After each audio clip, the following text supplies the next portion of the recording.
The clang of swords, the thunder of hooves, banners flapping in the wind as valiant knights gallop into battle. This is the image etched into the minds of many when they think of medieval warfare. Popular culture, from grand Hollywood epics to stylized video games, has reinforced this fantasy with meticulous zeal. Chiseled heroes in gleaming armor ride for honor, fight with chivalry, and die with nobility. It is a story of courage, brotherhood, and glory, or at least, that's how it has been sold. The truth, buried beneath centuries of myth and nostalgia, is something altogether different. What actually unfolded across the muddy fields of Europe was not honor, but horror. It was not ceremony, but chaos. And it was not about noble causes, but survival, pain, and senseless cruelty. This distorted perception did not emerge by accident. In the centuries following the medieval period, chroniclers, poets, and later, Victorian-era historians helped curate a vision of the Middle Ages that suited national pride and romantic ideals. They omitted the lice, the stench, the ruptured intestines on a frostbitten field. They glossed over the cries of the wounded rotting in the mud while rats chewed their flesh. They turned men who butchered for pay into paragons of virtue. Such reconstructions served cultural and political purposes, to cultivate heritage, to inspire loyalty, to create archetypes. But once that sanitized narrative was in motion, it became hard to unravel. Modern audiences, exposed from an early age to noble sword fights and high-stakes duels in shining castles, rarely pause to question the mechanics of those scenes. They don't ask what dysentery smelled like in a crowded siege camp. They don't visualize the contents of a punctured gut spilled into a soldier's lap while he chokes on his own blood. Instead, the focus is on theatrics, a blade flashing. Mid-air, the slow-motion strike, the swelling orchestra beneath. In this theater of illusion, war is painlessly stylized and gloriously fatal. The problem is not that these portrayals are imaginative, but that they replace the grotesque human toll with a narrative that removes suffering and thus removes truth. Stripping away the layers of this myth is a disorienting experience. One must begin by discarding the mental images of knights as polished warriors of moral principle. The reality was far less orderly.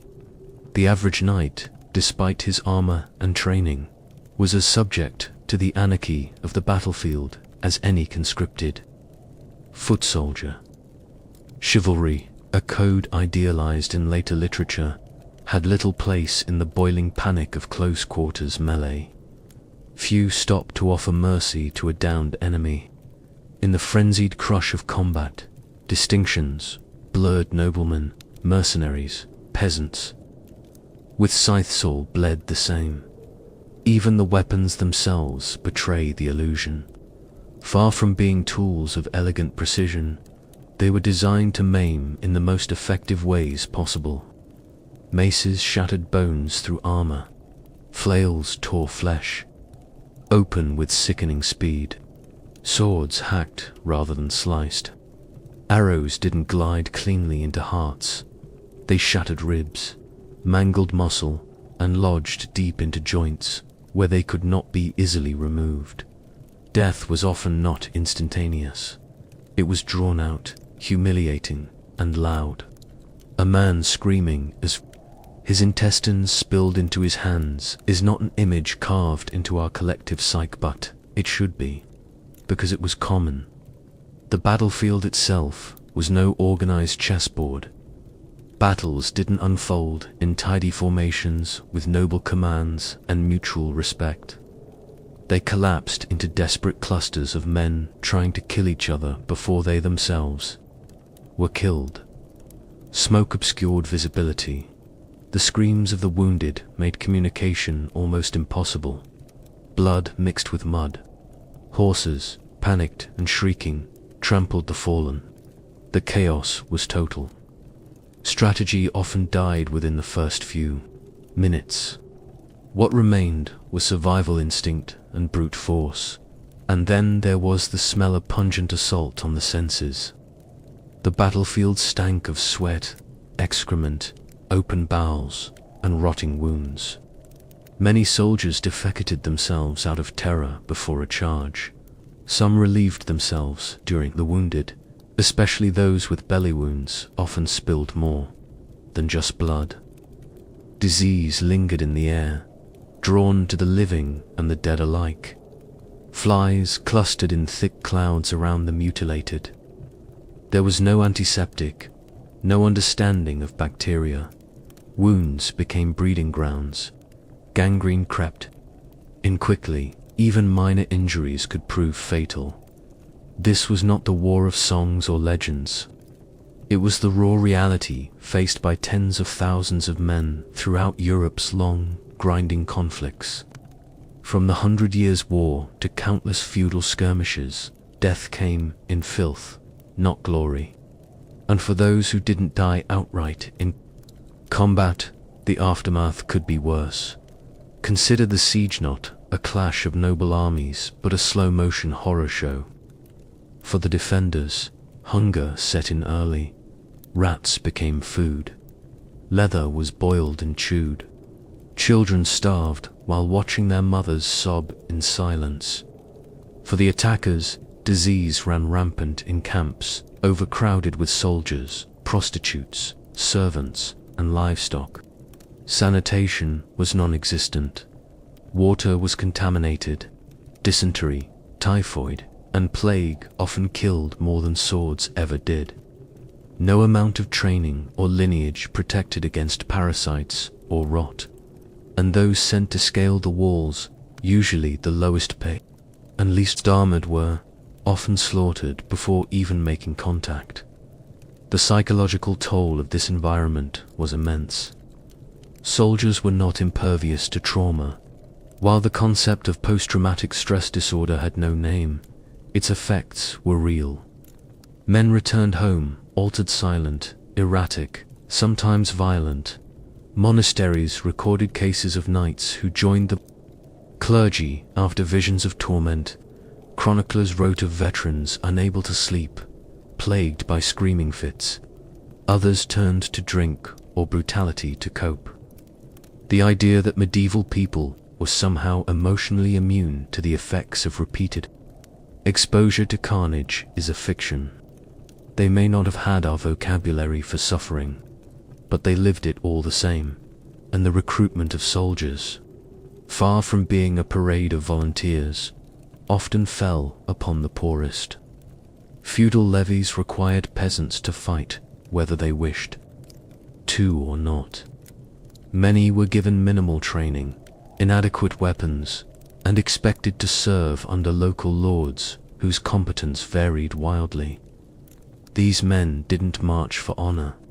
They marched because they had no choice.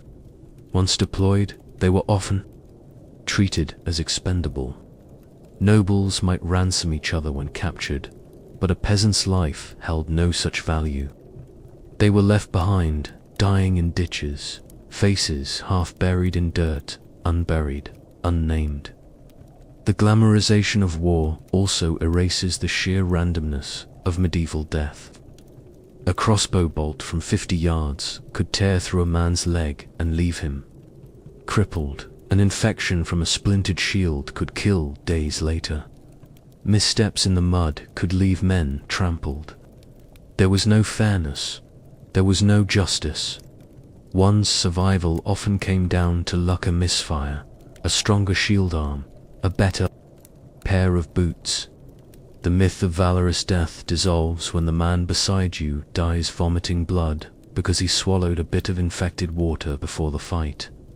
And even those who achieved glory paid dearly.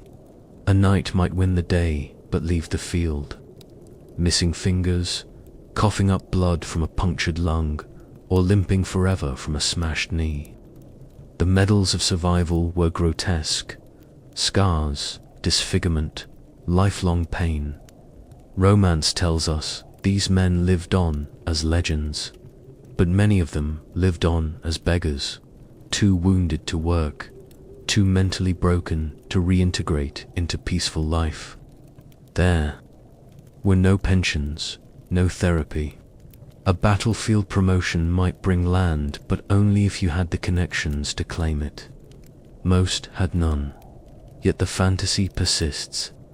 One reason is the distance of time. It's easier to romanticize suffering we don't have to witness. Another reason is our need for narrative. The idea of a righteous hero sacrificing himself for a noble cause satisfies our moral hunger.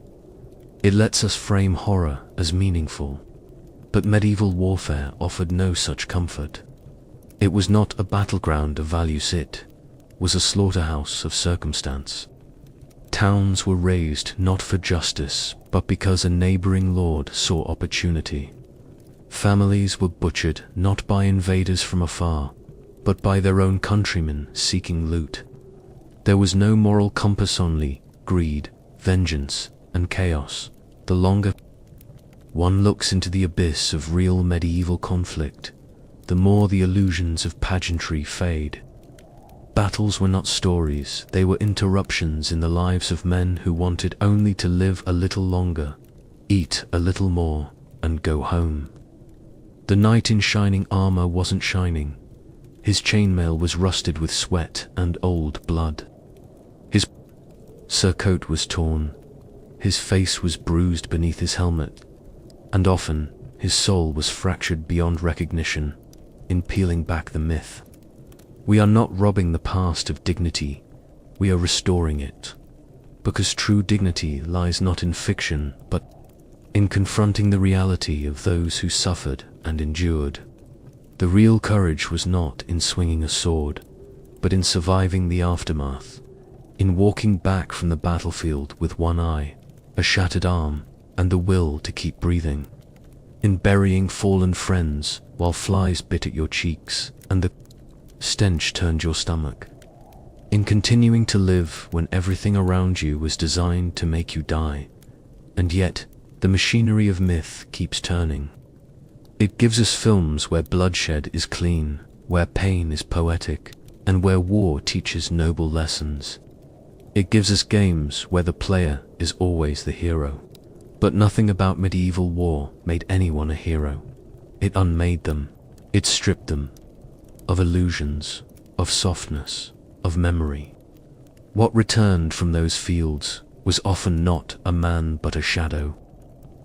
The romantic image of war collapses even further when one turns attention away from the armored elite and toward the true backbone of most medieval armies, peasants. The men who filled the ranks were not bred in castles or raised on tales of Arthurian glory. They were ploughmen, charcoal burners, fishermen, coopers, millers, and shepherdsmen whose hands were calloused not from the sword but from the scythe. When war came, it didn't ask if they were ready. It simply took them. The machinery of medieval conscription varied across regions and periods, but the mechanisms were united by a single theme: compulsion. In many kingdoms, feudal obligation was the lever by which kings and lords extracted soldiers from the land. If you held land, even a small strip, you owed military service to the noble who granted it. That obligation was hereditary, automatic, and legally binding. But even those without property could not escape. As wars became larger and more frequent, rulers increasingly turned to levies and quotas imposed on towns and villages.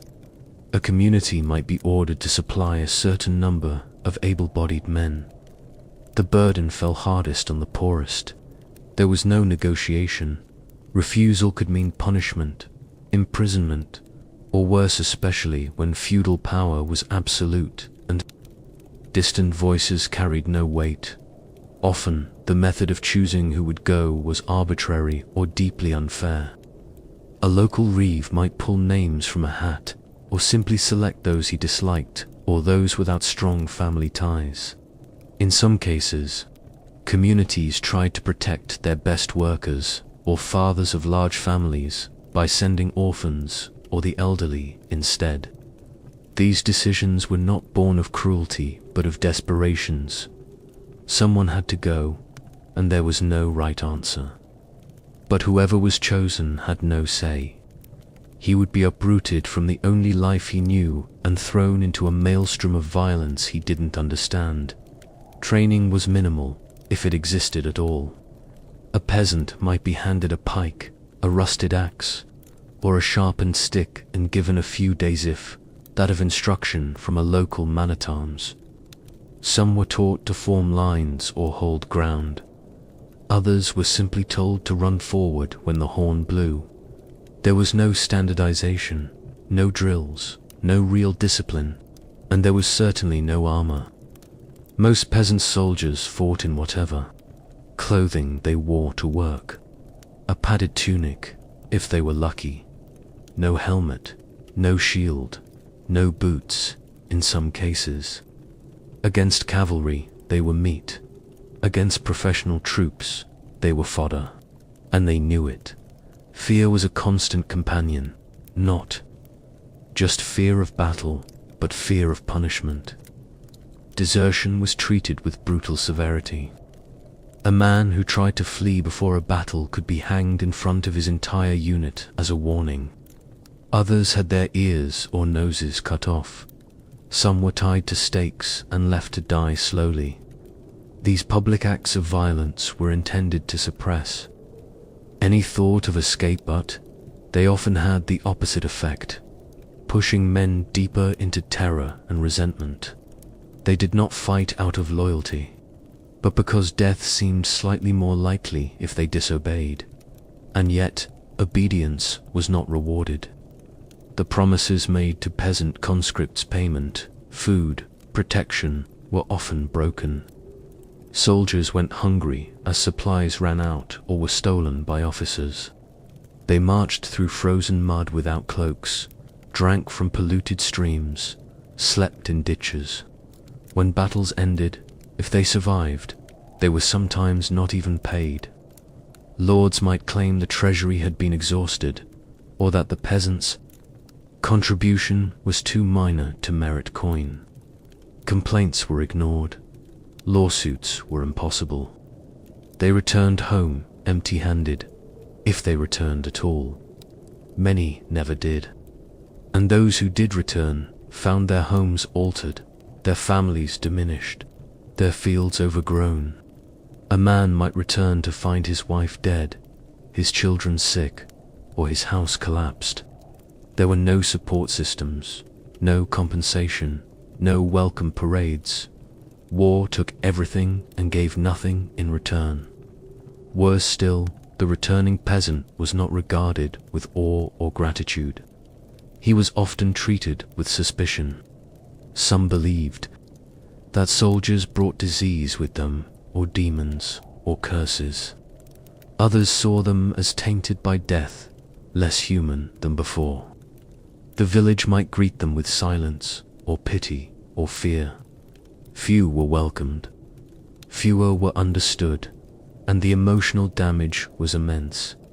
A man who had seen friends die in screaming agony could not return to the rhythm of farm life unchanged. He might be haunted by nightmares, by phantom screams in the dark. He might avoid crowds or lash out at loved ones without understanding why. There were no words for his affliction, no priest who could offer comfort. Some took to drink, others to violence. A few simply wandered off, unable to remain in the place that reminded them of what they had lost. Their suffering was invisible, because no one knew how to see it. This cycle of forced participation and abandoned aftermath repeated endlessly across centuries. Lords raised armies not with grand speeches but with threats. Propaganda, such as it existed, relied on sermons and proclamations that framed the enemy as evil, godless, or inhuman. Church leaders declared divine sanction for war, invoking crusade rhetoric even in local feuds. Men were told they would earn spiritual reward, divine favor, or earthly riches, but these were hollow promises. The men who fought for faith usually did so in confusion. Most couldn't read. They didn't understand the political causes or theological debates. They didn't know who had invaded whom. They only knew that their name had been called, and now they were carrying a stick towards someone else's battlefield. And propaganda wasn't always spiritual. It was also practical. Rumors spread through villages that enemy soldiers were burning churches, raping women, slaughtering children. These claims, often exaggerated or fabricated, were used to stir fear and justify mobilization. When people are told that their homes are under threat, they don't resist, they comply. Fear is more effective than patriotism, especially when your family's safety is dangled in front of you like bait. The burden on families was incalculable. A peasant drafted into war meant one less pair of hands to till the soil. Crops might fail, debts might rise, widows might beg or turn to desperate work to survive, children might grow up fatherless. And the emotional cost, waiting for news that never came, hoping through harvests and winters, was its own form of torment. Whole generations were scarred not only by what happened on the battlefield, but by what happened in its shadow. It is important to recognize how little choice any of these people had. They were not part of sweeping causes or great movements. They were gripped by machinery far larger than themselves, nobles jockeying for power, kings pursuing glory, dynasties extending reach, and they were the gears that turned the machine. The expendable parts, no one asked them what they thought. No one needed to. Their silence was assumed. Even mercenaries, those who fought for pay rather than obligation, often joined only because starvation offered fewer options. A failed harvest, a collapsed roof, a cruel landlord, any of these could drive a man to take up arms for coin. But mercenary life was no escape. They were treated with suspicion, given the worst tasks, blamed for misconduct. And when their contract ended, they were often refused payment or chased from towns as vagabonds. Loyalty meant nothing. They were tools, used and discarded. Some tried to resist. There are scattered accounts of villagers hiding men from conscription or of communities, bribing officials to let them send fewer men. But these efforts were rare and risky. Resistance meant collective punishment. Whole villages could be fined or razed. Resistance required solidarity, and fear often broke that first. People turned on each other. Suspicion grew. Fear doesn't unite, isolates, and all the while, the mythology of war grew in inverse proportion to its reality. Even as peasants died, nameless in blood-slicked mud, bards sang of valor and kings carved triumphs into stone. The narrative needed heroes, so it invented them. It needed righteousness, so it painted over greed. It needed meaning, so it erased the meaningless deaths of thousands of peasants who didn't know why they were holding a spear or who they were meant to kill. The deeper one probes into the experiences of these men, the more brutal the contrast becomes between history and memory. We often celebrate the age of chivalry, but its battles were carried not by noble lines, but by terrified farmers.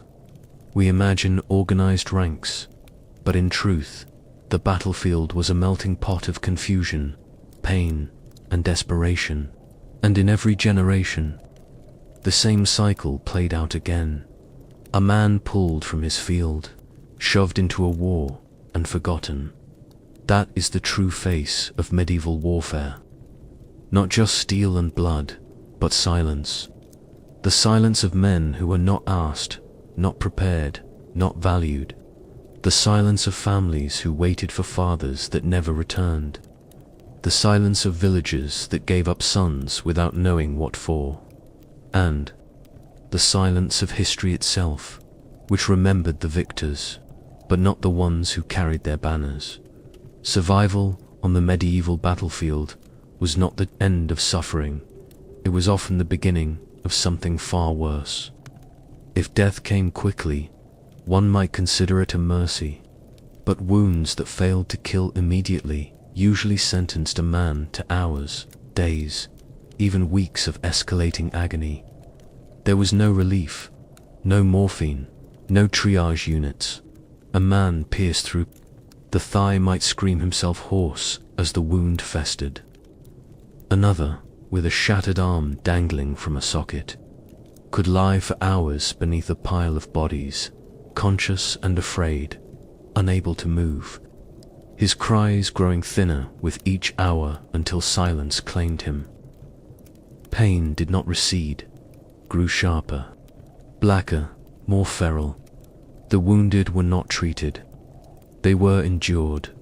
The battlefield did not pause to offer comfort. It moved on, careless and cruel. A man lying in muck with a gut wound might survive long enough to see the battle pass him by, only to be trampled hours later by panicked horses or looters combing the dead for coin. There was no Geneva Convention, no protected medics. The wounded were not gathered swiftly and airlifted to clean, white hospitals. There were no helicopters. There were no stretchers lined with sterile padding.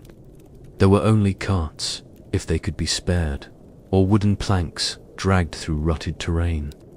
Many soldiers died during the journey, back bleeding out slowly as every jolt sent agony through exposed nerves and torn muscle.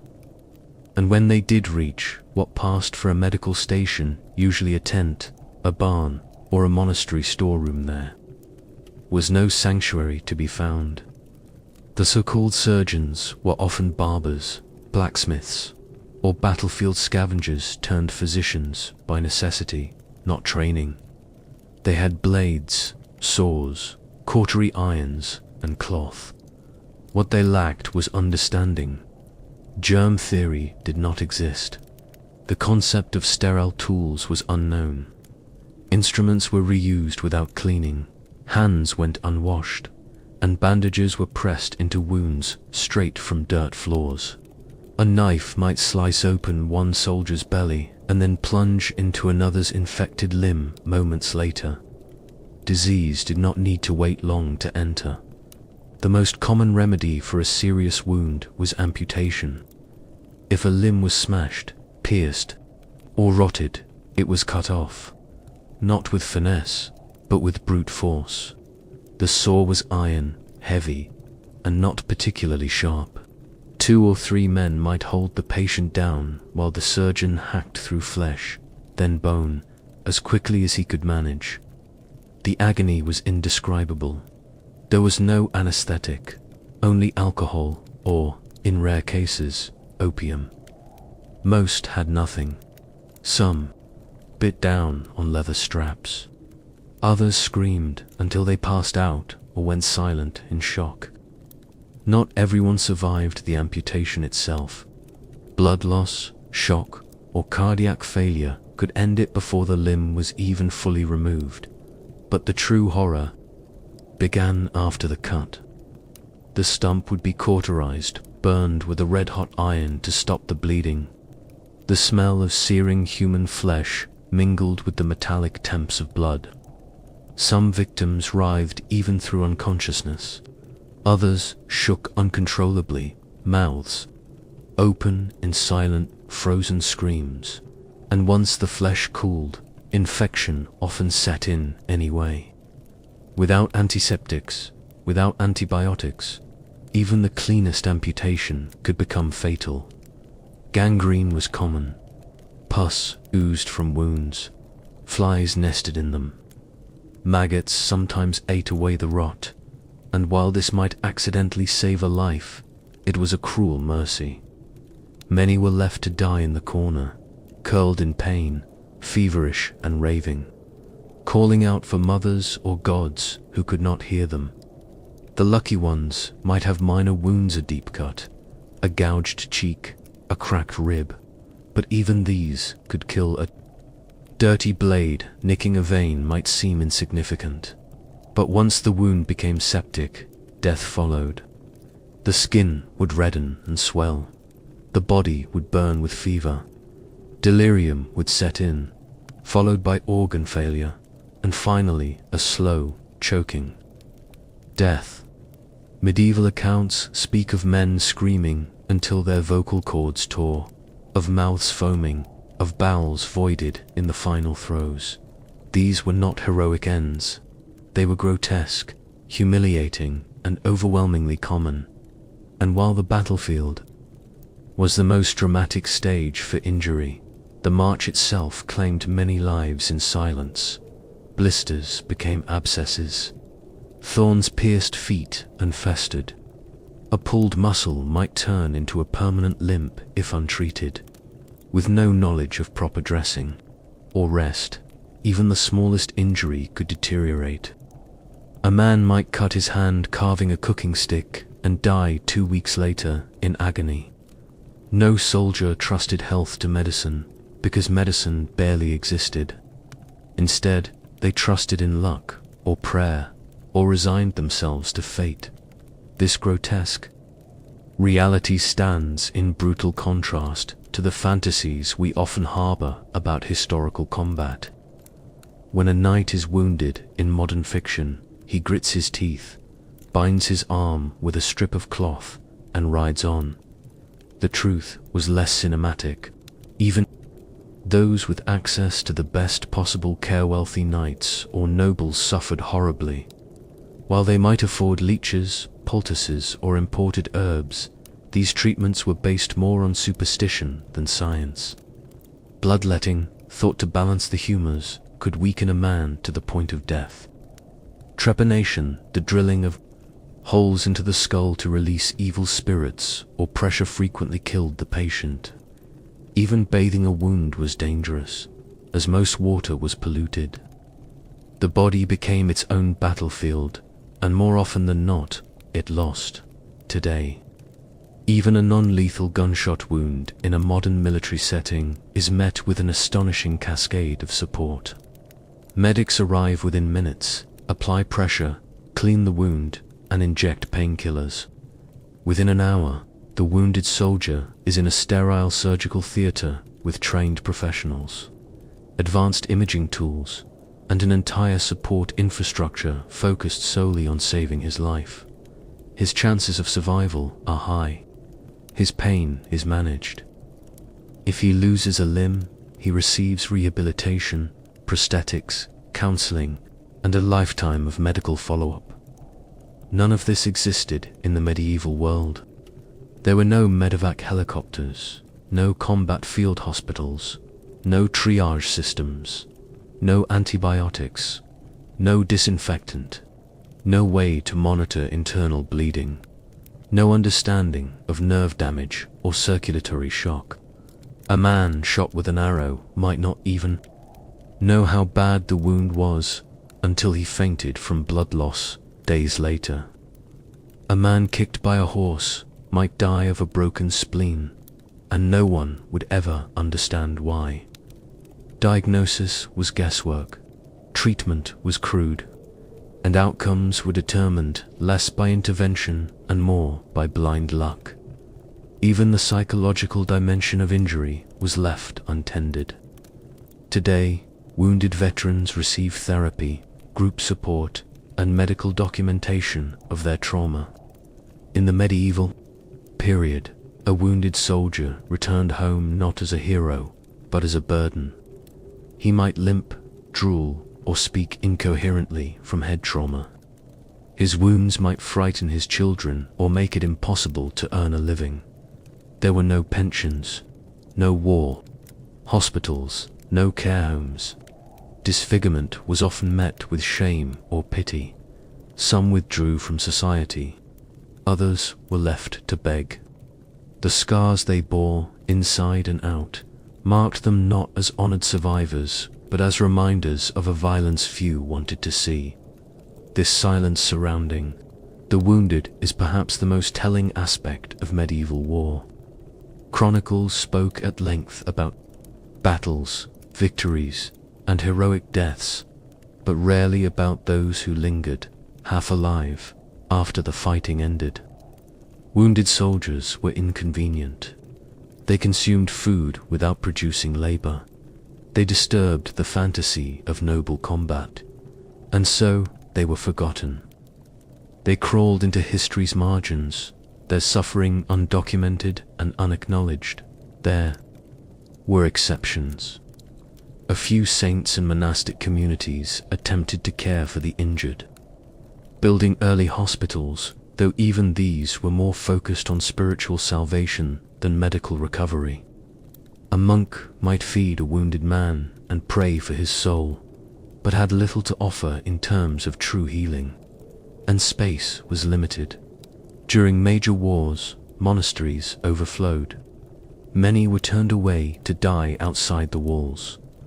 The cumulative effect of this medical void was not just a higher death toll, it was a different kind of war entirely. In modern conflicts, injury is survivable, manageable, and often treated with dignity. In medieval warfare, injury was a sentence.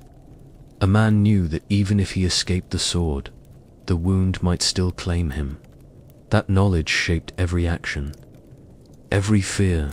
It added a layer of existential terror to combat.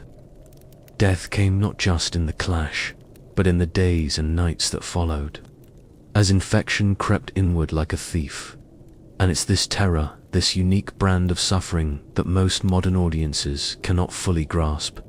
Because we live in an age where medicine can do the miraculous, we forget how close to the abyss our ancestors lived. A scratch could be lethal. A bruise might hide a fatal rupture. Pain had no remedy. There was no mercy, only endurance, only time.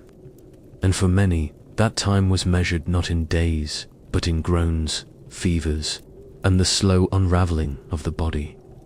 Even for those who escaped the blade and avoided infection, survival in medieval war was far from guaranteed. In truth, many soldiers never reached the battlefield at all.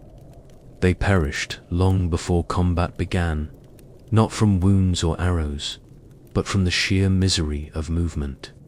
The march itself was a slow, suffocating death march, dragging men across ruined landscapes with little food, foul water, and no protection from the elements.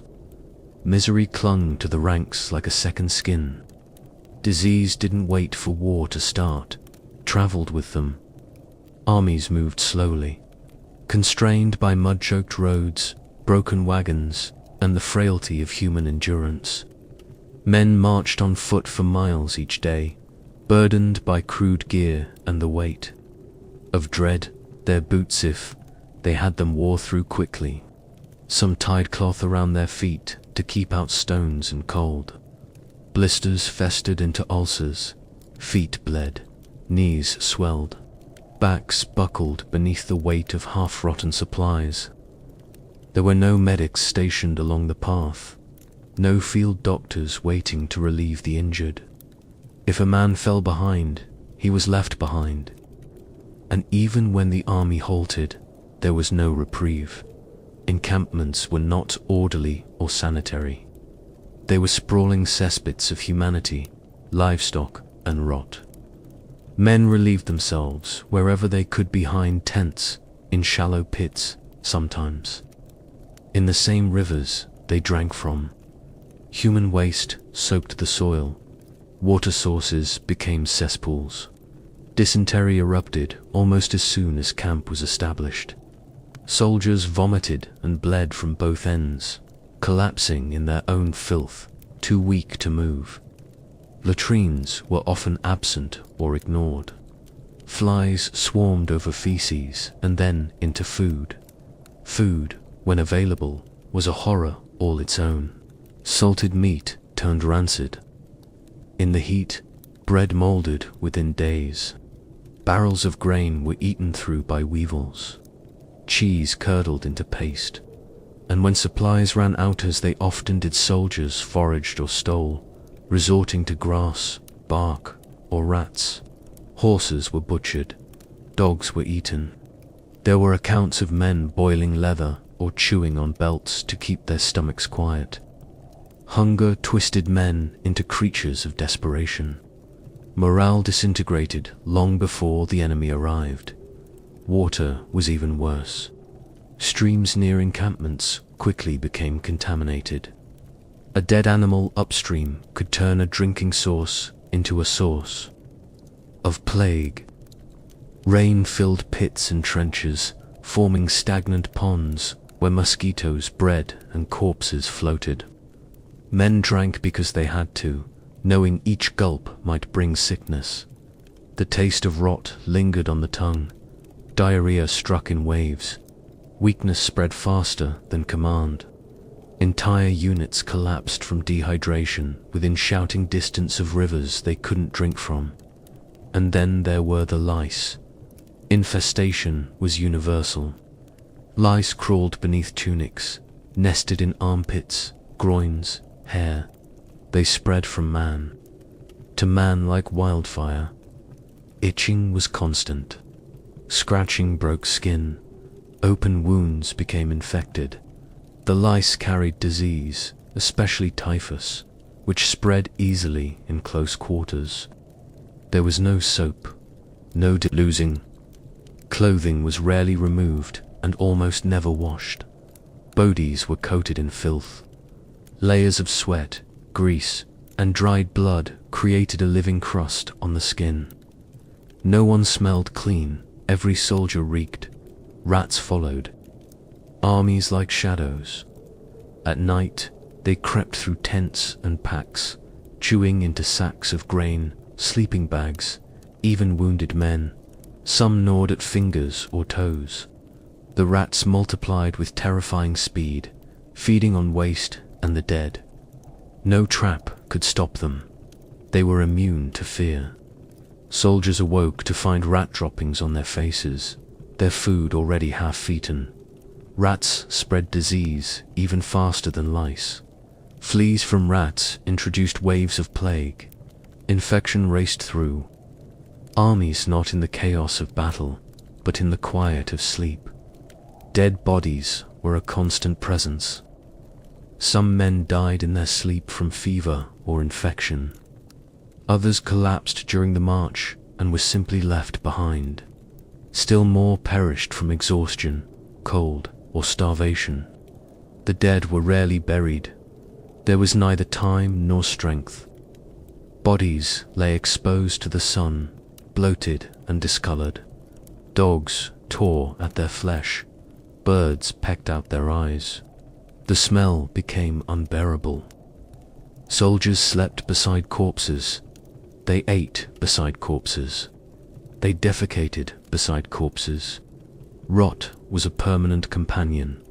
Disease became the army's greatest enemy. Typhoid, dysentery, scurvy, trenchmouth, tuberculosis, names that meant nothing to the soldiers but everything to their survival. No one understood how disease spread. There were no disinfectants, no quarantines. A man coughing blood might be laughed off in the morning and buried that night. Whole cohorts vanished to illness before seeing combat. Commanders could do nothing but watch. They had no solution, no medicine, and often no replacement troops. The psychological toll of these conditions broke men long before swords were drawn. Men who might have faced death in battle with grim resolve began to unravel on the road. They turned inward, grew suspicious of each other, stopped speaking. Laughter disappeared. Some went mad from fever. Others simply wandered off into the woods one night and never returned. Desertion rose sharply during long campaigns, not out of cowardice, but of despair. There was no honor in dying of rot. The worst suffering often came during winter campaigns. Without proper shelter, soldiers froze in their sleep. Blankets were scarce, firewood scarcer, ice formed in boots, toes blackened with frostbite, fingers cracked open. Some tried to sleep buried in hay or dung for warmth. Others slept in pairs, clinging to each other like animals. The cold was an enemy that never retreated. It crept into bones, settled in the lungs, and crushed the will to go on. Coughing became choking. Limbs went numb. Some woke up paralyzed. Others never woke up at all. And yet, even through this chaos, the demands of command continued. Orders were barked, formations drilled, expectations upheld as though the army were whole, healthy, and ready. Officers rarely shared in the misery. They ate better, slept warmer, and kept their distance. Complaints from the lower ranks were punished. Grumbling was considered sedition. Men learned to suffer in silence, their bodies deteriorating as their spirits vanished. This entire nightmare existed in sharp contrast to the realities of modern military logistics. Today's armies plan for sanitation, nutrition, hydration, and medical care with scientific precision. Camps are laid out with designated latrines, wash stations, clean water access, and regular trash removal. Food is calorie counted, vacuum sealed, and free of parasites. Soldiers receive vaccinations, vitamin supplements, and medical checkups. Units are rotated to prevent burnout. Even hygiene is monitored. Showers, disinfectants, fresh clothing, protective gear. Soaked rations in the modern field may not be gourmet, but they are safe. Meal ready-to-eat MRE packages are engineered for endurance, survival, and sanitation. A soldier in today's war zone might suffer mentally or physically, but he will not drink from a river with a corpse floating upstream. He will not pick lice from his groin while chewing on moldy crusts. He will not boil his boots for dinner. These horrors are history now but once. They were daily reality. Medical support in modern campaigns is mobile, trained, and efficient. If an outbreak occurs, isolation protocols activate. Doctors and supplies are flown in. Antibiotics are administered. In medieval encampments, a single case of plague could become a mass grave within days. There was no margin for error because no knowledge existed to prevent it. Disease was not identified. It was endured. Even modern military transportation prevents many of the medieval hardships. Armored vehicles, helicopters, and supply chains move men and gear swiftly. Rest cycles and fuel planning ensure that exhaustion doesn't decimate a unit. In contrast, a medieval army might spend weeks crossing terrain that modern forces cover in hours. Every day added to the journey meant more men lost to cold, hunger, or despair. Marching itself was a culling process. But perhaps the most devastating difference lies not in the tools, but in the mindset.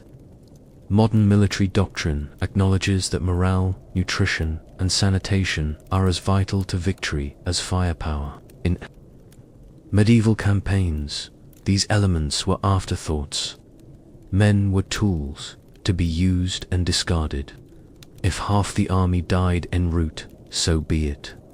The survivors would still fight. There was no sense of preservation, only of utilization. No man's health mattered unless he was a noble.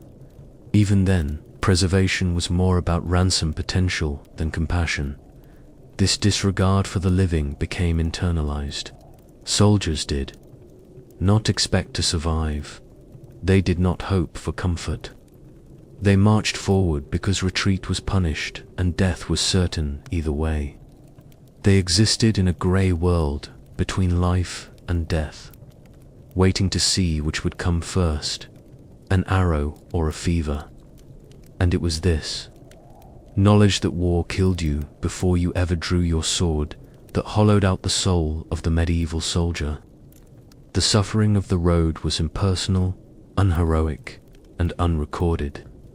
No one remembered the man who died of dysentery in a ditch. No one sang songs about the boy who starved outside a campfire circle. Their bodies were not buried. Their names were not carved in stone. They were the cost of movement, the invisible casualties. Even if a soldier survived the long march, endured disease, and withstood battle, he was not stepping into a realm where honor or mercy could offer refuge. Medieval warfare operated without any consistent code of conduct. The idea of a universal standard of rights for the defeated or protections for the weak was alien. There were no Geneva Conventions, no war tribunals, no concept of crimes against humanity. The sword was the law, and its wielder was judge, jury, and executioner. Surrender, in many cases, was not even an option. For the common soldier, laying down arms meant little. Nobles might negotiate ransom if captured, offering estates, hostages, or gold for their release, but peasants had nothing to bargain with. If they were lucky, they were killed quickly. If not, they were tortured for sport, mutilated, or slowly bled to death. Some were burned alive. Others had their eyes gouged out or limbs severed as a warning to others. To be captured was often worse than being killed in the heat of combat. Prisoners were burdens. They required food, guards, and slowed the army down. Unless they had ransom value, they were liabilities. As a result, they were frequently dispatched with little ceremony. After a victory, hundreds, sometimes thousands of prisoners might be marched to a ditch and slaughtered in waves. Heads were taken as trophies, ears cut off and strung like beads. The mass killing of surrendered forces was not considered a war crime. It was considered efficient. Civilians fared no better. Entire towns were treated as legitimate spoils. Once the walls were breached, what followed was often a sanctioned orgy of violence. Rape, looting, and murder were not just permitted, they were expected. Soldiers who had marched for weeks through filth and death viewed victory as their payment. Discipline dissolved. Women were dragged into streets and violated in front of their families. Children were thrown from windows or crushed beneath hooves. Old men were butchered as they tried to flee. The town's gold, grain, and cloth were stripped bare. Churches were pillaged, relics desecrated, bells melted down. Corpses were left to rot where they fell. These acts were not considered deviations from the norm. They were intrinsic to the practice of war. When a town resisted and was taken by force, its destruction was seen as just. Leaders who tried to prevent looting were often ignored or participated themselves. Discipline was a theoretical construct, easily abandoned in the face of bloodlust and greed. The chain of command broke apart when pillage began, and no soldier wanted to be left with nothing. They acted not out of cruelty alone, but out of the certainty that this was their one moment to take something back from a world that had taken so much from them. And even when a city surrendered, mercy was not guaranteed. Promises of safe conduct were sometimes given and, just as often, broken. A gate might be opened, a white flag raised, and still the conquerors would slaughter indiscriminately. A commander might justify this with claims of previous insults, broken oaths, or divine retribution. But the truth was often simpler: rage, hunger, and the need to make an example. Terror was a tactic. The destruction of one town was a message to the next: resist us, and you will be erased. Religious wars made the violence even more fervent. Crusades, both in the Holy Land and within Europe itself, brought not only swords, but sermons of annihilation. Priests blessed armies before they marched, declaring that killing heretics, infidels, or apostates was an act of piety. In these campaigns, even women and infants were not spared. Entire populations were massacred in the name of God. Monasteries were torched, sacred texts destroyed. Mercy was not only absent, it was considered blasphemy, and within the ranks themselves, brutality was routine. A soldier who disobeyed might be flogged until skin peeled from his back. A thief could lose a hand. A deserter might be executed. Without trial, there was no formal military justice system.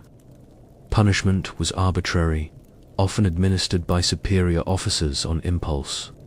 Justice bent to hierarchy. A noble might kill a peasant under his command and face no consequences. Power protected itself. The weak were expendable.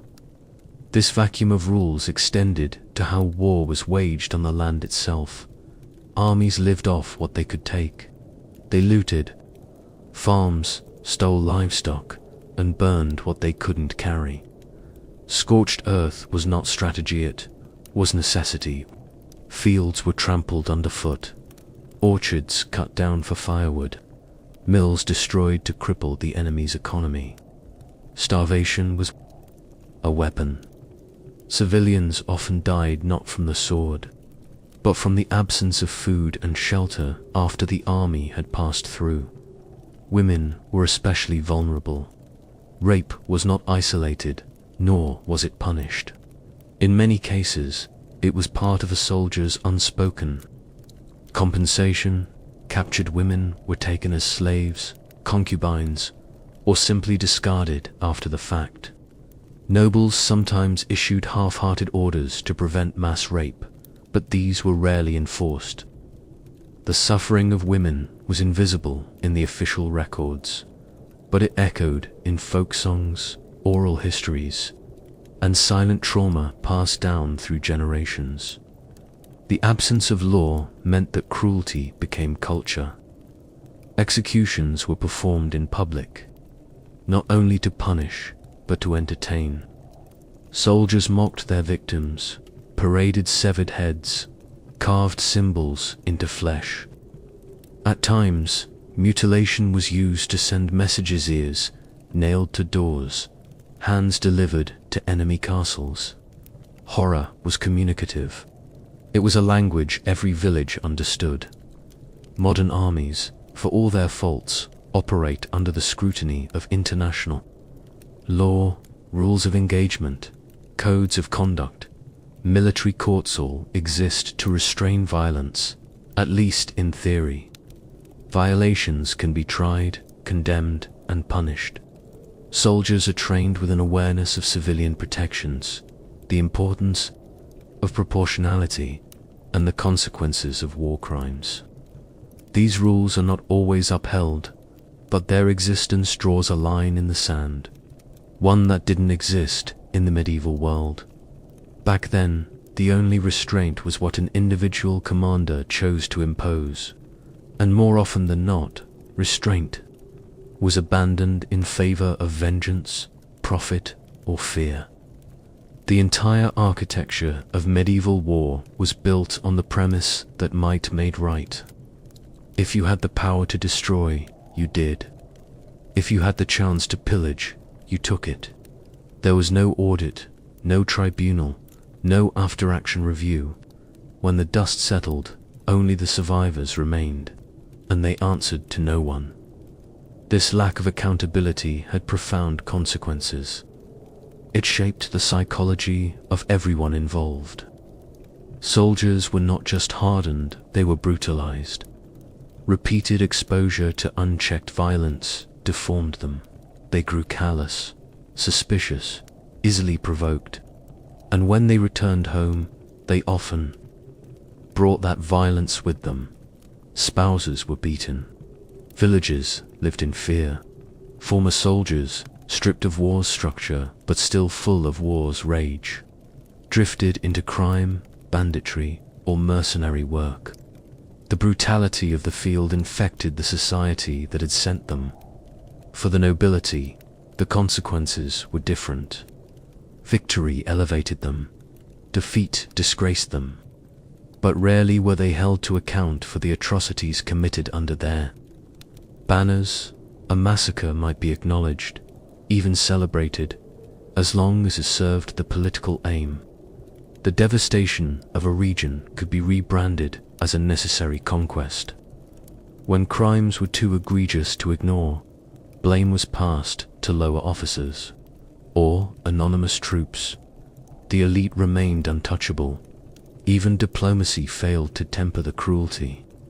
Treaties were broken, envoys were murdered, safe conducts ignored, parleys turned into ambushes. Trust was so rare that negotiations were often held through intermediaries, with both sides watching each other from behind rows of armed guards. There was no shared standard, no expectation of fair treatment. Everything depended on fear and leverage. If you had no power, you had no rights. This system bred cynicism. Ordinary people understood that they were pawns, that justice was a myth. They watched towns burn, families vanish, and nothing come of it. They prayed for deliverance and received silence. Many turned to superstition, blaming comets, curses, or divine punishment.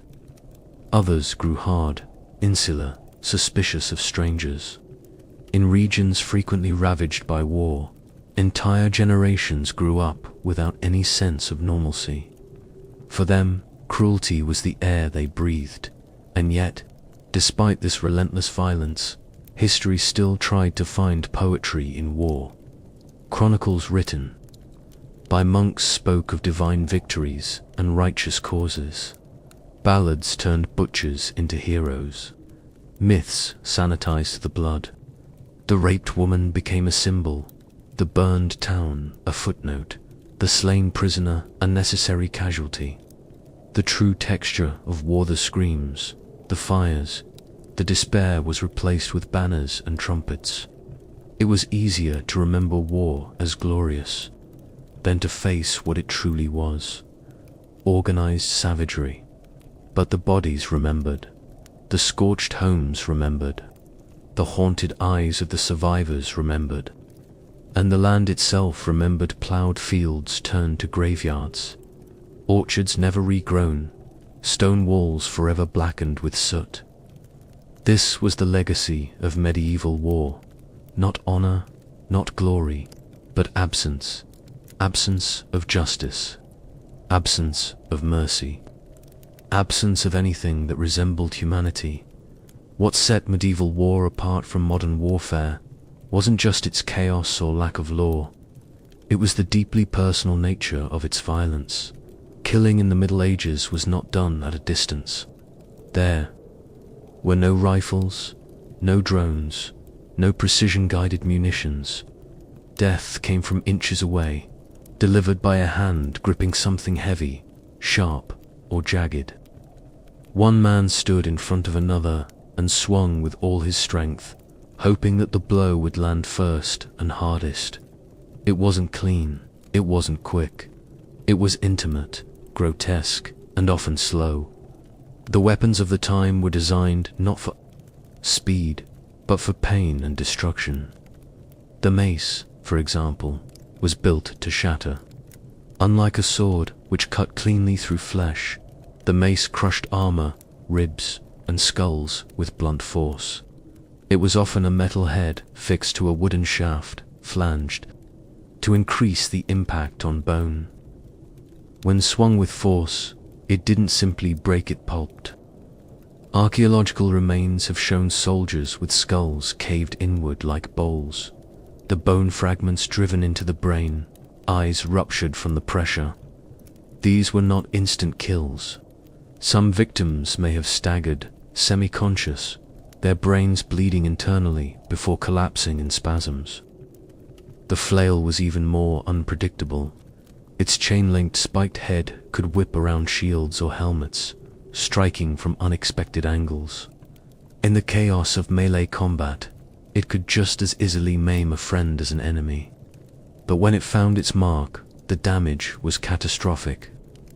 Jaws were broken clean off, teeth embedded in tongue, arms shattered at the joint. The momentum of the spiked ball, enhanced by the swinging chain, made the force explosive.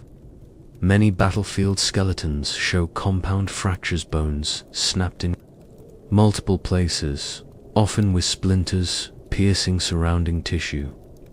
Axes were ubiquitous, favored for their accessibility and devastating edge. Unlike the smooth cuts of modern blades, medieval axes cleaved unevenly. They caught in bone, tore through ligaments, and split bodies in half. Archaeological digs have unearthed skulls split from crown to nose, as though an axe had buried itself straight through. Others show defensive wounds, hands severed mid-block, fingers crushed and scattered. A single axe swing might dismember, but more often it took several brutal hacks. Each strike required force. Each one landed with a wet crunch. Death came one slice at a time.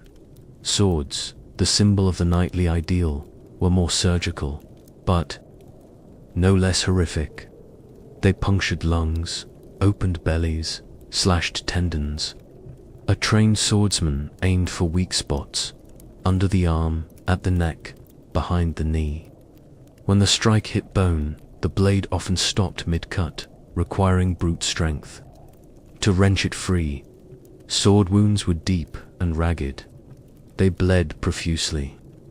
A man could be gutted and still stagger for minutes, entrails spilling down his thighs, trying to swing one last time before collapsing in shock. Polearms added reach and momentum. Halberds, glaives, and pikes gave soldiers the advantage of distance and weight. A halberd could pierce a man's chest like a spear, then hook him to the ground. The axe blade on the side could remove a limb in a single downward swing. Battlefield remains show femurs broken in half lengthwise, spinal columns snapped mid-back, ribs missing, entirely torn free by the momentum of a well-placed strike. Arrows, despite their elegance, were among the cruelest tools. A bodkin point could pierce mail, driving straight through muscle and sometimes bone. A broadhead arrow could open a wound so wide it refused to close. Many victims of arrow fire did not die instantly. They lay moaning on the ground, pierced in the thigh or belly, unable to move, slowly bleeding into the soil. Removing an arrow was often more dangerous than leaving it in. Barbed tips tore the flesh coming out, pulling veins and tissue with them. Soldiers often broke the shaft and carried the wound home if they made it that far. And then there were the siege, weapons less personal but more devastating. The trebuchet was the king of medieval artillery, a counterweight-powered catapult, capable of launching massive stones with terrifying force. When aimed at city walls, it reduced stone to rubble. When turned towards civilians, it obliterated flesh and bone alike.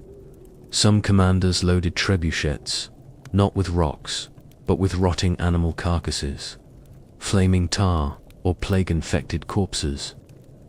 These grotesque projectiles shattered upon impact, splattering disease across the defenders. Bacterial warfare before bacteria was even understood. The psychological terror was immense. One contemporary account described a plague-ridden corpse flying over a castle wall, bursting in a spray of blood and pus. The defenders watched in horror as the disease spread not through combat, but through the very air they breathed. Entire towns succumbed, not from siege starvation, but from the silent enemy dropped from the sky. There was no escape.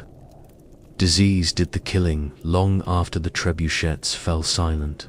Smaller siege weapons, like mangonels and ballistae, also caused hideous injuries. A ballista bolt, essentially a giant crossbow arrow, could impale a man straight through, pinning him to a wall or tree. Mangonel stones crushed entire limbs.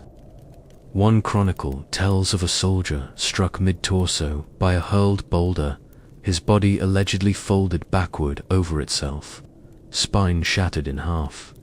These stories were not exaggerations. Excavated remains at siege sites show legs torn from sockets, ribs driven through lungs, skulls cracked like eggs. All of this violence was visible. There were no neat bullet wounds, no clean incisions. Death was messy, smelly, and slow. The battlefield was covered in screams, blood, feces, and panic. The injured writhed, begged, clawed at the dirt. The dying reached out for help that never came. There was no surgical triage, no painkillers. A crushed pelvis meant hours of agony before death. A severed hand meant exsanguination unless someone stopped the bleeding, which almost no one did. The weapons weren't just about killing, they were about sending a message. Mutilation wasn't incidental, it was deliberate. Heads were removed to be mounted on spikes. Arms were cut off as warnings. Genitals sliced and nailed to gates.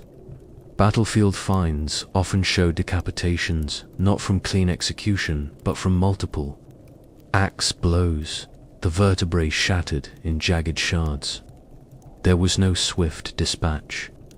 Death was often prolonged, often witnessed, often celebrated, and those who survived carried the scars forever. One skull excavated from a mass grave in Visby, Sweden, showed 6 different impact wounds all before death. Another, from a battlefield in England, had a hole in the cranium caused by a warhammer. The bone pushed inward like a spoon pressed into clay. Yet the signs of healing suggested the man lived for days afterward, possibly blind, probably brain damaged. These were not dignified deaths. They were drawn-out ends, soaked in torment. Compare this to modern firearms. A bullet, particularly one from a rifle or high-velocity round, kills quickly. Organ trauma, blood loss, and shock occur in seconds. Even when death is not immediate, modern medicine allows for rapid intervention. The violence is terrible, but it is efficient. Medieval weapons were not. They required repeated strikes. They required close contact. They transformed battle into prolonged acts of butchery.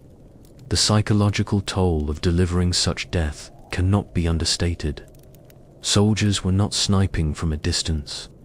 They looked their victims in the eyes. They saw the teeth, the pupils, the sweat.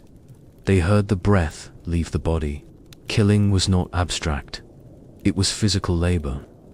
A knight might swing his sword until his arms trembled from exhaustion. A foot soldier might spend an hour hacking a dying man to death, caught in a fever of survival and terror, and they brought that memory home with them. Unlike a modern soldier who might recount a firefight. In detached terms, the medieval warrior had no such distance. His hands had crushed a skull. His blade had opened a belly. The blood had splashed into his mouth. He had smelled the bowel voiding, felt the twitching. There was no forgetting. There was only the long, slow corruption of the soul. Even among the living, weapons continued to haunt. Many knights and veterans kept their swords beside their beds, afraid of night attacks, or perhaps of something worse reliving what they had done. Some refused to speak of war altogether. Others could speak of nothing else. The tools they had used, the instruments of power, had also been the architects of their nightmares. There was no clean separation between the weapon and the man who wielded it. The horrors inflicted on the battlefield did not stay behind when the war ended. They followed the soldier home, buried themselves in his thoughts, and gnawed at him in silence. But there was no name for this suffering, no word for flashbacks, no diagnosis for sleeplessness or guilt, or the visions that returned unbidden. In the medieval world, a man who broke under the weight of what he had seen was not considered wounded, he was considered weak, cursed, or possessed. The signs were unmistakable. Even if the language was missing, some soldiers returned home quiet, withdrawn. They refused to eat, stared at nothing, spoke to no one. Others became unpredictable, prone to fits of rage, or laughter at funerals, or sobbing in the night. Still others became cruel. They beat their wives, slaughtered animals without cause, drank until their minds disappeared. The trauma had to go somewhere, and without treatment or understanding, it twisted inward or exploded outward, and still no one asked why. There were no doctors waiting to evaluate returning fighters, no priests offering therapy, no brothers in arms trained to listen. If a man had nightmares, he was thought to be haunted perhaps by the spirits of those he'd killed. If he panicked at loud noises, people said he was jumpy or suspicious or not right since the war. If he refused to talk about it at all, they called him tight-lipped and moved on. Silence was the only medicine, and even that offered no cure. Some veterans found religion, but even that offered little peace. Christianity in the medieval period was soaked in fear. Eternal damnation was not abstracted, was a vivid threat, reinforced by sermons, images, and stories of devils waiting to drag sinners to hell. For men who had killed, raped, or looted, the fear of judgment was real and immediate.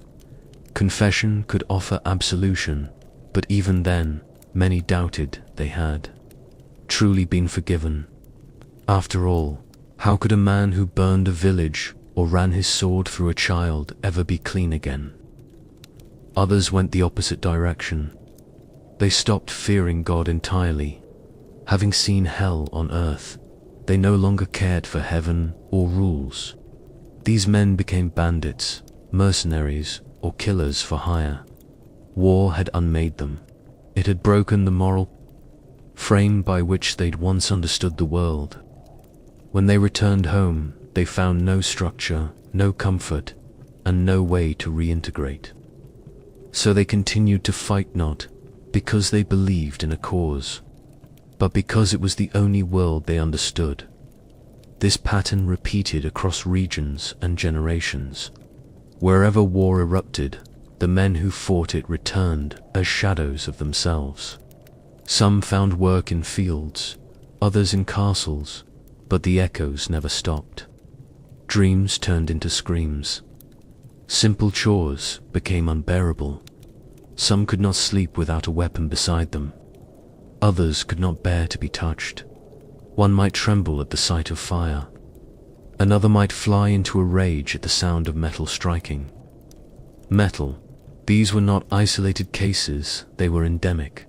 But medieval society had no concept of psychological injury. The idea that the mind could be wounded like the body did not exist.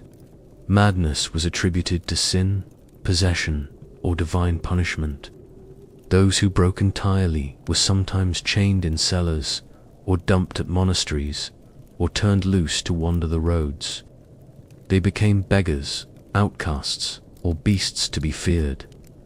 The line between a traumatized veteran and a madman was blurred, and without compassion or context, they were treated the same. There were exceptions. Some monasteries took in damaged men, offering them a life of silence and prayer. But this was rare, and the transition was not healing, it was exile. Others tried to find purpose in pilgrimage, walking for months or years to distant holy sites, in the hope that penance could erase the stains of war. But most were left to rot in their own minds, unacknowledged, untreated, and utterly alone. The religious structure of the time only deepened the agony. Men were taught that every action in war had spiritual consequences.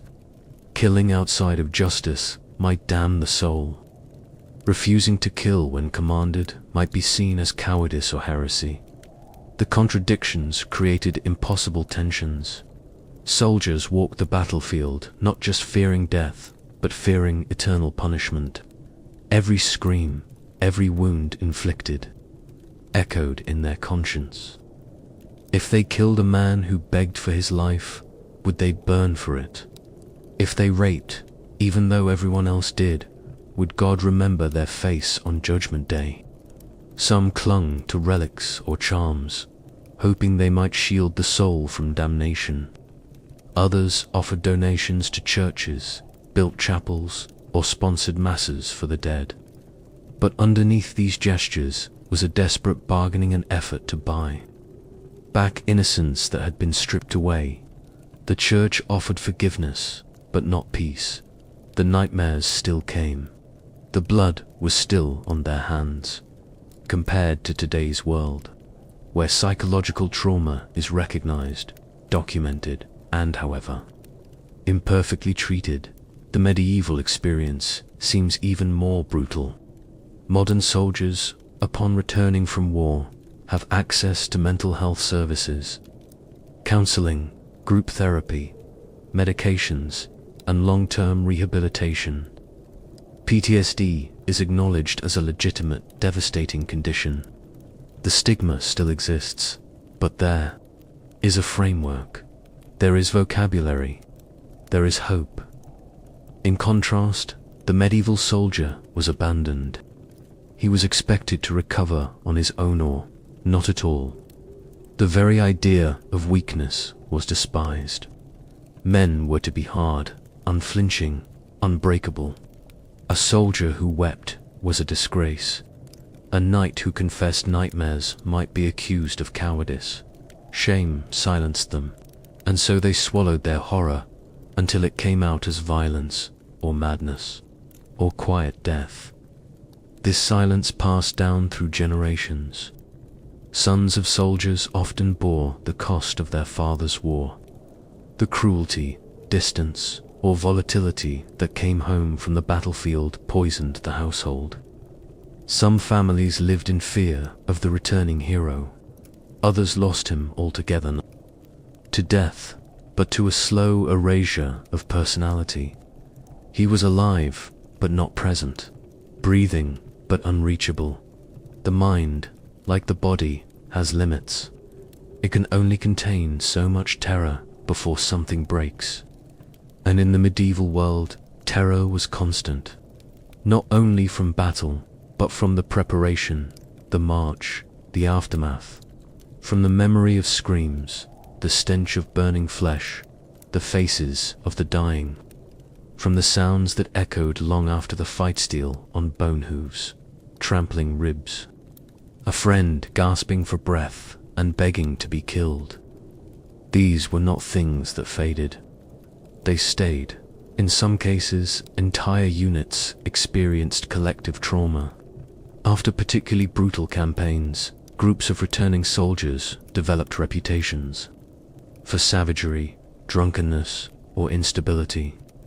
They were given names: wild men, wolves of war, devil's teeth. Towns feared their return. Villagers locked doors. Mothers pulled children close. What had been created in the fire of combat did not fit back into ordinary life. It spilled out, infected, consumed. The trauma could also manifest in strange, religious ways.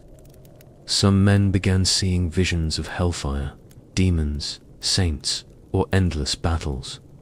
These were not always dismissed. In fact, some were treated as mystics, holy fools, who had seen beyond the veil. But whether venerated or feared, they remained broken. Their minds had cracked under pressure, and what emerged was not healing, it was delusion shaped by theology. Without any outlet, Trauma sometimes took root in the body. Men became ill, crippled by pains that had no cause. Blindness, paralysis, trembling hands, these were often psychosomatic, but interpreted as curses or signs of divine punishment.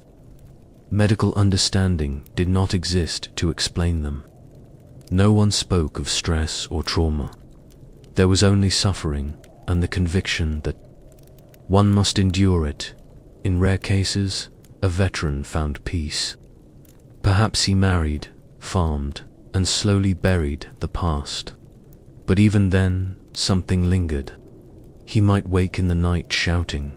He might flinch at a child's scream. He might vanish for days, walking the woods alone. The war never left him. It simply slept beneath the surface, waiting. And for many, there was no end at all. They fought in one campaign, then another. War became the only life they knew.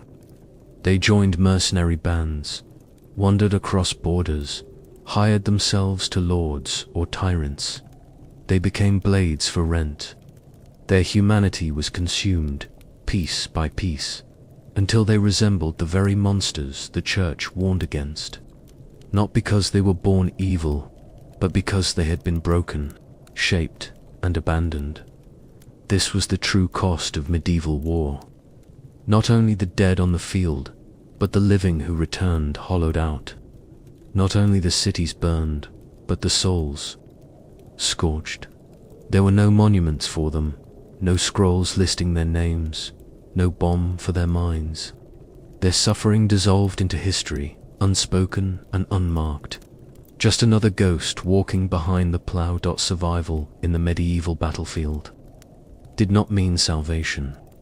It often meant exile in slow motion. The men who came back from war did so bearing marks that no one wanted to see. Twisted stumps where arms had once been, blackened holes where eyes had looked, jaws torn sideways, hands that trembled uncontrollably, and legs that dragged useless behind them. These were the remnants of battle-silent evidence of what the songs refused to mention. The ones who lived were often the most tragic of all, because they returned to a world that neither welcomed nor understood them. There were no pensions waiting, no military hospitals, no veteran agencies to file claims with. The crown might pay a noble's ransom if he had influence, but a peasant missing a leg was no different than a broken tool. He'd served his use, and now he was discarded. Those unable to work were expected to beg, depend on family, or vanish quietly.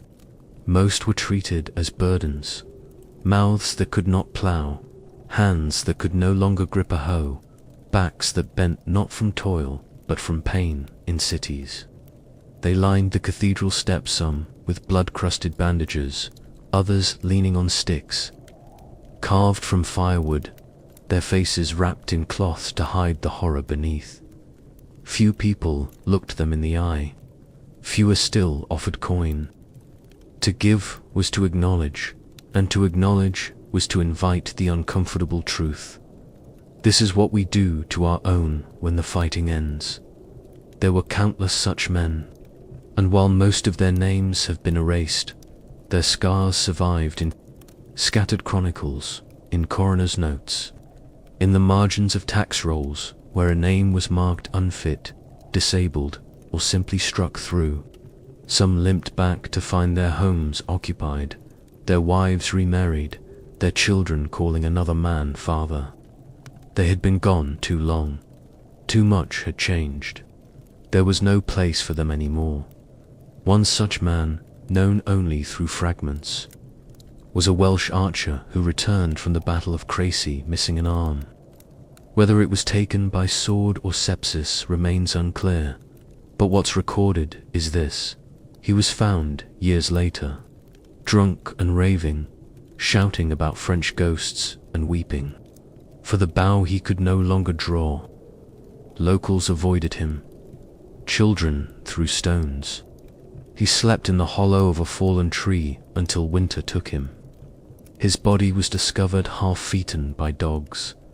Another story survives in the letters of a Flemish merchant, who writes of a brother returning from siege warfare blind in both eyes, one socket filled with blackened scabs, the other leaking pus. Their mother refused to let him in the house, believing he had been cursed. He was eventually taken in by monks, but not as a brother. He was fed, washed, and kept in a shed behind the monastery, where pilgrims left alms as if he were a holy relic. The merchant notes that his brother spoke of fire raining from the sky, and walls that bled, though none could tell if it was madness or metaphor. And then there were those like the footman recorded in a Castilian village ledger, a man who returned missing both feet and one hand, likely from frostbite and amputation. He had been part of a winter campaign, forced to march without boots. His stumps were wrapped in cloth, and he dragged himself through the dirt to beg. Town records show he received a half loaf of bread weekly until the parish decided he was an offense to the Lord's image and cast him from the church steps. He died a few weeks later during a hailstorm. These are not anomalies. These are typical. The medieval battlefield maimed more than it killed outright, and for those who limped away, there was no end to their suffering. In the absence of prosthetics, men fashioned crude substitutes: wooden pegs, leather straps, iron hooks. Few of them worked. Most created sores, infections, and further pain. A man with a missing leg might strap a pole to his thigh and hobble with a rope around his waist. Another might use a chair with wheels, pulled by a child. Every movement was labor. Every reminder a humiliation. In some towns, disfigured veterans were paraded during holy festivals as living warnings. They were called forward to recite psalms, to be prayed over, to show the cost of sin or pride. It was spectacle masquerading as piety. Children gawked, women wept, and then the crippled man was led away, back to his alley or ditch, where the prayers did nothing to warm his bones. A few were fortunate enough to find some utility. Those who had lost limbs but retained their voices became town criers, singing battle songs or relaying decrees. Others carved wood, shaped horseshoes, or taught boys how to hold a spear. But for most, work was beyond reach. The fields required 2 strong legs, the forge required 2 strong arms, and even begging was a brutal competition, fought for with elbows and hunger in crowded streets. The psychological damage did not vanish with time. Those who returned broken in body were often broken in spirit too. Some spoke constantly of the war, unable to leave it behind. Others never mentioned it again. A blacksmith's account in Norfolk speaks of a cousin who came home with one ear and no nose, burned during a night siege. He refused to speak for 5 years. When he finally did, it was only to ask if the fire had followed him home.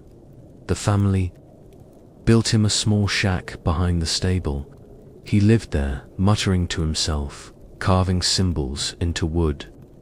They say he believed his dead friends were buried under the floorboards, and he'd dig at the dirt every night, whispering their names.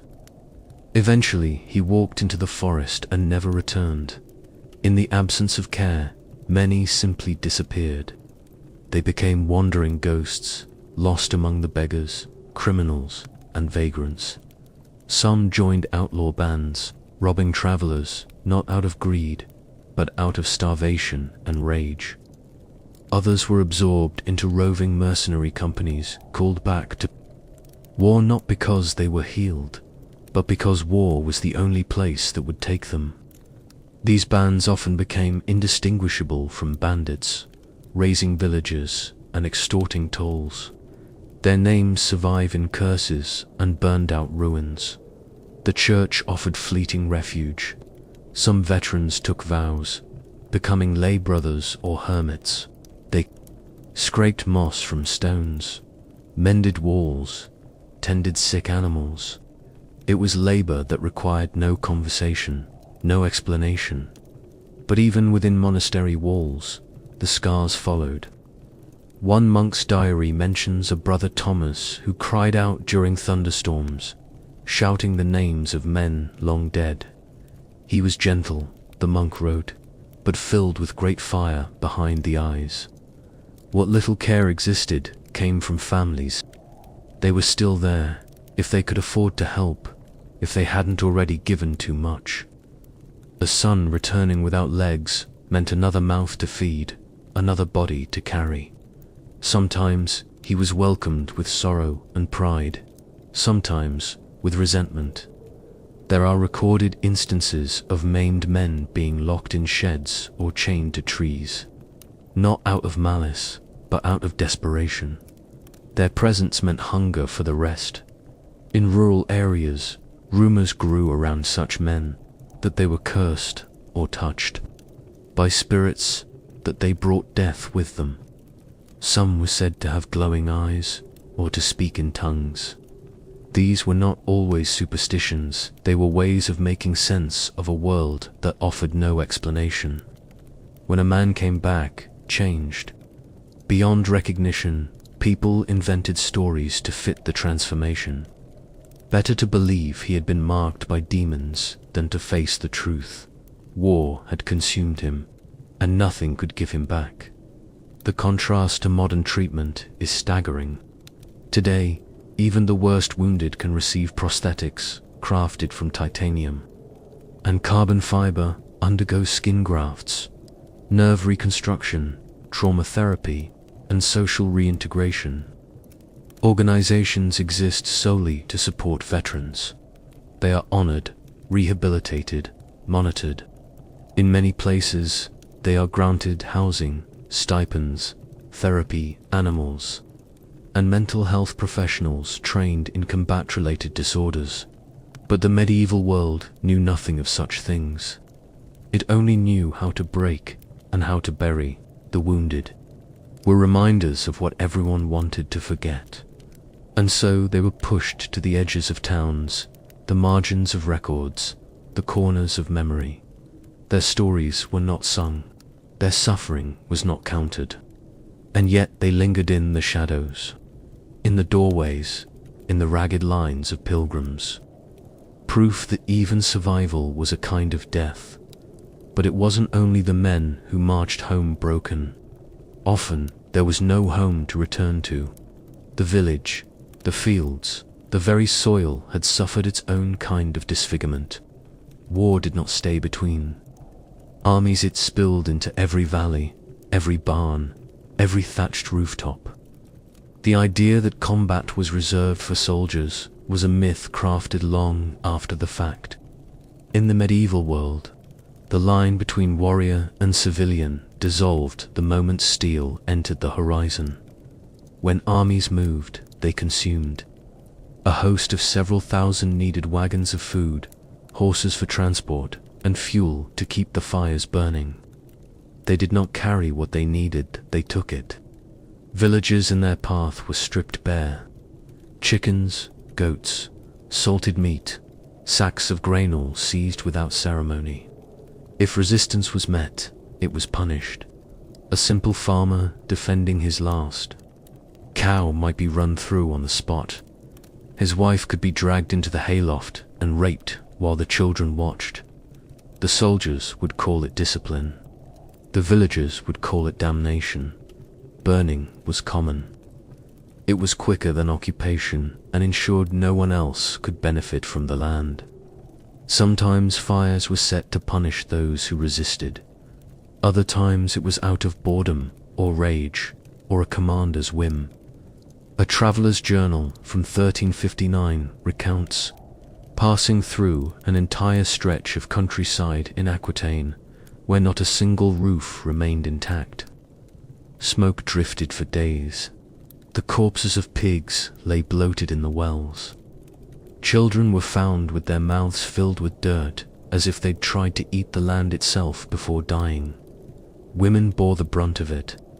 When towns were overrun or castles breached, they became part of the spoils. Rape was not seen as a crime, was often seen as a privilege, payment, reward. The church may have preached chastity, but among the ranks it was an open secret. Conquering a place meant owning its people. Women were dragged from cellars, pulled from beneath pews, ripped from their children's arms. Their screams did not echo long in a world that had normalized violence to this degree, and those who survived were never the same. Some carried the trauma in silence, nursing children that reminded them of a face they could never name. Others were marked physically, cut or branded or mutilated in ways that ensured no one would ever look at them the same again. In one case, recorded by a chronicler in Bavaria, a girl of 12 was found tied to a broken cartwheel, her hair shaved, her arms covered in bite marks. She never spoke another word. She sat in the village square for years, feeding birds and staring into nothing until her death from fever. Castles offered only the illusion of safety. Their walls could keep out swords, but not hunger. When sieges began, they stretched for weeks, months, sometimes longer. The fields were torched, the wells poisoned. Starvation crept in like fog, slow and inescapable. Bread turned to paste, meat to bone, leather to something chewed in desperation. There are letters from lords begging for aid while their servants boiled straw for soup. Rats were hunted with the same urgency once reserved for deer. Infants were born and died within the same week to cry. Disease thrived in these conditions. Dysentery, typhoid, plague found fertile ground in crowded, hungry people trapped behind walls. In the Siege of Neuss in 1474, it's estimated that more died of sickness than from combat. And when the gates finally broke, the massacre that followed was almost a mercy. Those too weak to flee were trampled, butchered, or raped in the final. Bloodletting, priests were cut down mid-prayer, children were thrown into wells to silence their crying. Entire streets were painted with gore. For those in the open countryside, life became a game of hiding. Forests offered temporary shelter, but not for long. Scouts knew the patterns. Fires betrayed positions. Bark was peeled from trees in search of anything chewable. The lucky ones had cellar-cramped dark holes filled with smoke and urine where a dozen might huddle for days. Some suffocated there. Others emerged only to find their homes gone and their kin laid out like carrion across the fields. Men who had never lifted a sword were killed simply for being in the wrong place. Fathers trying to protect daughters. Shepherds unwilling to abandon their flocks. Millers who refused to open their grain stores. War didn't care for titles. It punished proximity. And proximity was inevitable in a landscape where battles were as frequent as the changing of seasons. Even after the armies moved on, the land remained cursed. Crops had been trampled, fields salted, tools stolen or broken, oxen gone, fences destroyed. The villagers were left with neither seed nor strength. Winter followed soon after. And those who had survived the sword now faced starvation with bodies weakened by trauma, mouths filled with rot, and no idea what day would be their last. Some turned to theft, others to begging, a few to cannibalism, whispered about in hushed tones and never written down, churches filled with the desperate, lines formed for blessings that could not fill a stomach. The sermons preached endurance, but the saints were silent. A man who had watched his children die of thirst beneath a castle wall did not care for theology.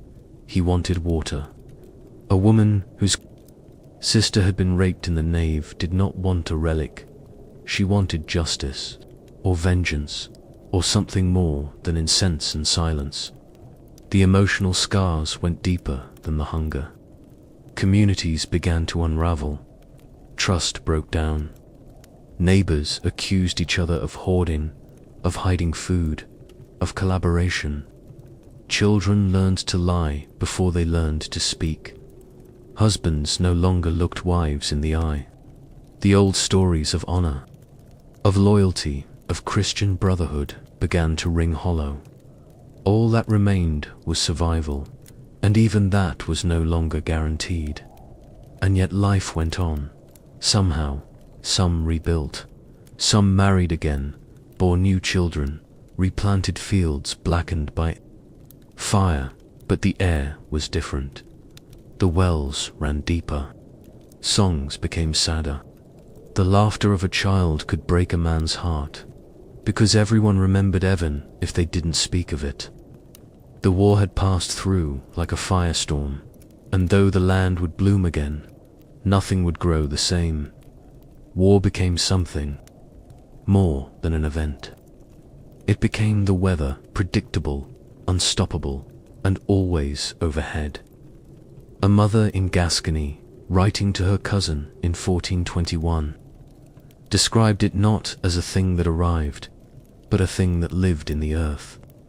"It is in the roots," she wrote, "in the milk of our goats, in the dust on the floor." Her son had been killed when a passing knight mistook him for a thief. Her husband had not come home since. She no longer prayed for peace. She prayed that the soldiers would go round, not through. These stories are endless. A village in Normandy, buried under snow and silence after being razed for resisting conscription. A monastery in Italy turned into a brothel by mercenaries. A schoolteacher in Silesia who watched his students hanged for suspected spying. In each case, the cruelty was not exceptionally, was routine. Not because the people were evil, but because war had made such things normal, necessary, expected. And in the end, it wasn't swords that destroyed most lives. It was the collapse of stability. War poisoned everything it touched: trade, trust, harvests, hope. And even after the last blade had been sheathed, it lingered in ruined bridges, in shattered windows, in the silence that hung too heavily in the air. The battlefield was never a field. It was the land itself. War in the medieval era was not simply a clash of armies, but an unrelenting ordeal that enveloped every facet of existence. When looking back, it's easy to be caught in a web of myths spun by poets, dramatists, and popular culture: noble knights, honorable duels, banners waving in clean air. Yet the reality was a tangled nightmare of suffering and degradation. One that modern warfare, with all its horrors, differs from in chilling ways. To understand the true nature of medieval war is to confront a slower, filthier, more personal descent into hell. First, consider the medical landscape. Modern warfare, for all its devastation, benefits from rapid evacuation, advanced triage, and life-saving technologies. Today's soldiers have access to medevac helicopters, sterile field hospitals, antibiotics, anesthetics, and prosthetics crafted with precision engineering. Even the gravest injuries, when reached quickly, can be treated to save life and limb. Psychological trauma is recognized, studied, and treated through specialized therapy. Medieval soldiers had none of this. Injuries were raw and often fatal. Infections rampant and unstoppable. Amputations were crude hacks performed without anesthesia. A simple wound could fester into a death sentence. Disease in camps, worsened by poor sanitation, killed more than weapons. Psychological trauma, unrecognized and untreated, became a private hell. The The slow drip of suffering from wounds and infection extended death over days or weeks, surrounded by misery and stench. Tactically, medieval warfare was constrained by technology and logistics in ways modern military commanders barely experience. Battles were often brutal, close combat affairs, with tightly packed lines of men swinging swords and axes, or volleying arrows at near point-blank range. Siege warfare was a drawn-out agony, measured in months or years, as starving defenders withered behind walls. Movement was slow. Armies marched on foot or horse, carrying limited supplies, forced to forage or loot. Modern armies, by contrast, emphasize mobility, precision, and firepower. Tanks, aircraft, drones, and artillery strike from miles away, often before the enemy sees them. Battles can be over in hours or days, sometimes even minutes. Logistics are sophisticated, with food, ammunition, and medical supplies delivered efficiently. Communications technology enables real-time coordination, something medieval commanders could only dream of. Technologically, the difference is stark. Medieval weapons were close range and brutal. Flails crushed bones, maces shattered skulls, swords cleaved flesh in agonizing strokes. Siege engines hurled stones or diseased corpses to spread pestilence. Armor was heavy and cumbersome, limiting movement and adding exhaustion. The noise of battle was the crash of metal on bone, the screams of wounded, the roar of fire and breaking wood. Today's warfare features weapons of unparalleled lethality, and range bullets that pierce steel, bombs that level entire city blocks, missiles guided by satellites. Protective gear is lighter, designed for agility and detection avoidance. Electronic warfare disrupts signals. Cyber attacks cripple infrastructure. The battlefield has expanded beyond physical space into the digital realm, making it a far more complex and less tangible fight. Morally, medieval war was brutal beyond modern conceptions. Concepts such as the Geneva Conventions, protections for civilians, or the humane treatment of prisoners did not exist. Surrender was often refused, and prisoners were tortured or executed. Rape, pillaging, and burning of entire towns were not exceptions, but expected outcomes. The distinction between combatant and non-combatant blurred into irrelevance. War was total destruction. Modern warfare operates, at least in principle, under international laws and codes of conduct aimed at limiting suffering. War crimes are prosecutable offenses. Civilians, while still tragically caught in conflicts, are supposed to be protected.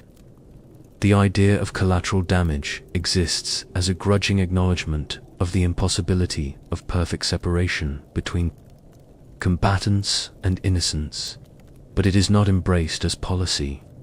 Even the most ruthless modern conflicts generally avoid wholesale slaughter of civilians as strategy. Psychologically, medieval warriors faced a unique torment.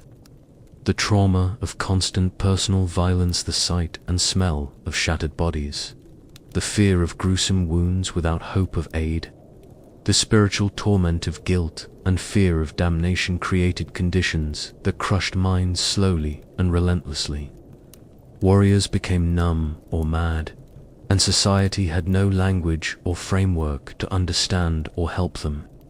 This invisibility compounded the horror in modern warfare. Although trauma remains devastating, the recognition of mental health issues means that soldiers are less likely to suffer alone. Counseling, medication, and support networks exist, offering some hope of recovery or management. The battlefield remains horrific, but there is an effort to confront and mitigate psychological damage rather than ignore it. Taken together, these Contrasts reveal something crucial. Medieval warfare was not just more primitive, it was in many ways more cruel in its persistence and intimacy. Death came not swiftly, but often slowly and with immense suffering. The enemy was not a distant figure hidden behind technology, but a man within arm's reach, with every agonizing detail on gruesome display. The aftermath did not come with rehabilitation, but with abandonment, ostracism, and further misery, romanticizing this era the gleaming armor. The gallant knights, the honor of battle does a disservice to the truth. It obscures the grinding terror, the rot and filth, the endless cruelty suffered by millions. It glosses over the fact that war was a daily, grinding agony, not just for the fighters but for entire communities who were burned, raped, starved, and destroyed. The smoke and screams were never far from the fields or villages. In contrast, modern war, while technologically advanced and strategically complex, often maintains a level of detachment that shields most people from the visceral horror. While the destruction can be vast and impersonal, it rarely forces the same kind of intimate, protracted suffering that characterized medieval conflicts. The battlefield might be more deadly, but it is also less human, in a sense cleaner, faster, and ironically, less personal. That is not to diminish the tragedy of modern war. Cities leveled, civilians caught in crossfire, PTSD ravaging veterans. These are real and terrible consequences. But the pace and nature of suffering differ. Medieval war ground people down slowly, forced them to endure each step of agony without hope. Modern war kills or maims quickly, then separates survivors from the front. The psychological distance is greater, even if the physical destruction is sometimes larger. The filth, too, is worth noting. Medieval camps were cesspools, human waste. Rotting food, animal carcasses, and corpses mingled in dense quarters. Disease spread like wildfire. The stench was omnipresent. Modern military camps, though not sterile, are cleaned, regulated, and medically supervised. Soldiers are vaccinated, fed, and clothed to reduce disease risk. The slow poison of medieval camp life added a layer of death that modern armies strive to avoid. This is not nostalgia for today's conflicts, but a sober reflection on human suffering. The medieval soldier did not die quickly on the field and receive honor. He lingered in pain. He came home broken in body and mind. He was abandoned. The villages around him smoldered. The moral compass was shattered. For this reason, the myth of the chivalrous medieval war must be dismantled. It is a myth that obscures the true horror and teaches us little about the costs of conflict. Remembering the past honestly, without glamour or gloss, is vital. It forces us to see war as it truly is, a human catastrophe that destroys bodies, minds, families, and societies. The lessons are clear. War should never be romanticized. It is a last resort, and even then, it is a descent into a hell far worse than any tale of knights and honor could capture. Understanding the brutal reality of medieval warfare reminds us how far humanity has come, and how far we must still go to prevent suffering on such a scale.